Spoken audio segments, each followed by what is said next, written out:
بسم الله الرحمن الرحيم. ودنا قدومي كحجنا قراءة شعبك قدوميها محكمة السراء حلوانا الشرفت له لما أنت كلا نلجوتا قيوها كلا دون هي هذا الدولة ده بالشدة بقى مركلا السلام عليكم ورحمة الله وبركاته. runtii waxaan dareemayaa mudana gudoomiye farxad aad u weyn kalsoonida ay siiyeen si guud ay siiyeen oo kala had lahayn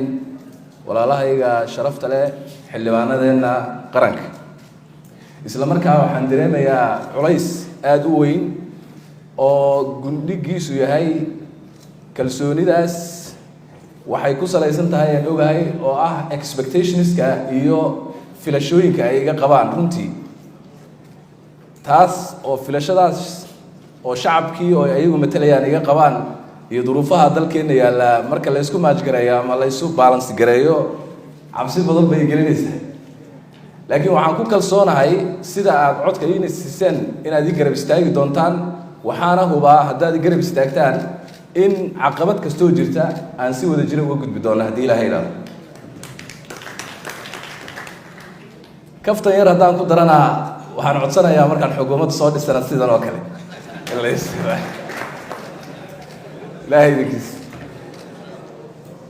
waxaan idin ballan qaadayaa sidii aan khudbadaydii horeba ku sheegay ama kelmadaydii hore khudbad ma aha kelmadaydii hore aan ku sheegay in aan soo dhisi doono xukuumad ilaahay idankiis tayo leh oo gabdho iyo wiilal badan oo halkanina ay ku jiraan waxaan runtii idinka mahadcelinayaa oo aad ku mahadsan tihiin dadaalkii dheeraa ee la soo galay iyo sidii runtii naftii horanimada ahayd aan kusoo shaqaynaynay muddooyinkii ugu dambeeyey maantana waxay maraysaa in golihii fulinta ilaahay idankiis aad chiefkooda ansixisaan si loo soo dhiso war badan iguma jiro hadda xukuumadda barnaamijkeeda ayuu ku imaan doonaa warka badan iyo khudbadda badan haddii ilaahay yidhaahdo laakiin hadda waxaan rabaa mar labaad iyo mar saddexaadba inaad idin mahadceliyo waxaan idinka filayaa duco iyo garab istaag iyo saaxiibtinimo dhow oo aan ku wada shaqayno dhammaantiin aad iyo aad baad mahadsantihiin